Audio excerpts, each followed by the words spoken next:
मेरा नाम भावेश। कौन है भावेश? Stand up. तुम्हारा नाम क्या है? पीयूष है। दोनों भाई हैं। वेरी गुड, बहुत बढ़िया।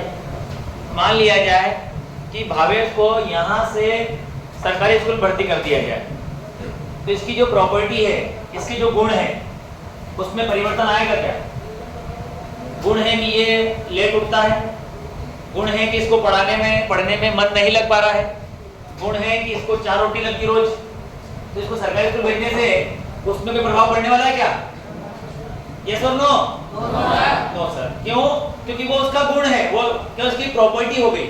तो प्रॉपर्टी नाम की जो चीज है वो जगह बदलने से, लंबाई बढ़ाने से, एरिया बढ़ाने से, टेम्परेचर बढ़ाने से बदलने वाली नहीं है। समझे आप लोग? और हम जो पढ़ने जा रहे हैं रजिस्टिविटी, हम पढ़ने जा रहे हैं रजिस्टिविटी। इसका नाम होता है रो। सिंबल क्या हो गया आपका? इस प्रकार का। तो ये रजिस्टिविटी है मटेरियल की। इसका मतलब है कि मटेरियल की रजिस्टिविटी कभी भी लेंथ पर, एरिया क्रॉस सेक्शन पे डिपेंड नहीं करती। इसका मान लेंथ बढ़ाने से no change, area cross section बढ़ाने पर भी नो चेंज, टेम्परेचर बढ़ाने पर भी नो चेंज। जो फैक्टर रेजिस्टेंस को अफेक्ट करते हैं वो फैक्टर रो को अफेक्ट नहीं करेंगे। ठीक है? अगर हम रेजिस्टिविटी की परिभाषा लिखे तो आप बोल सकते हैं it is the characteristic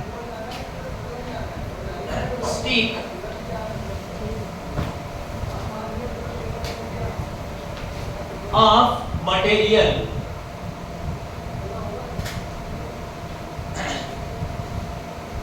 characteristic property of material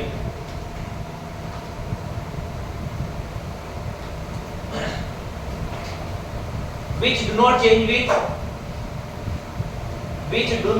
with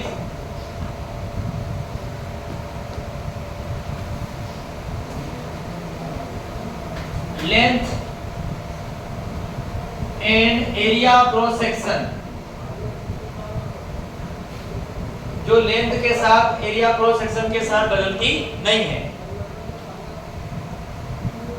it is the characteristic property of material, जिस मटेरियल की बनी हुई है।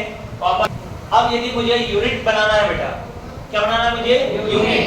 तो यूनिट कैसे बनेगी? यूनिट बनेगी फार्मूले से। इसी फार्मूले से मैं पहले रो का मान निकालता हूं।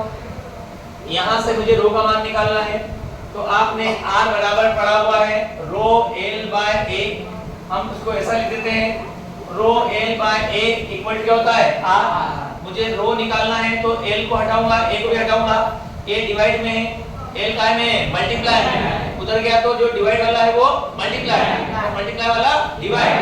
तो रो इक्वल टू हो जाएगा R इनटू A अपॉन में क्या आएगा? L।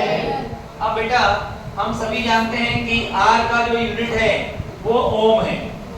क्या इसका यूनिट? ओम। और एरिया का यूनिट होता है मीटर स्क्वायर। क्या होता है? Metre square. और लेंथ का यूनिट होता है बेटा मीटर। लंबाई को क्या नापते हैं? मीटर में। एरिया को क्या नापेंगे? मीटर स्क्वायर में। अब ऊपर मीटर कितने हैं? 2। नीचे कितना है? 1 मीटर का जगह यहाँ पे कैंसल। तो रो की यूनिट बन गई आपकी ओम मीटर। क्या बन गई यहाँ पे? ओम मीटर। Note down.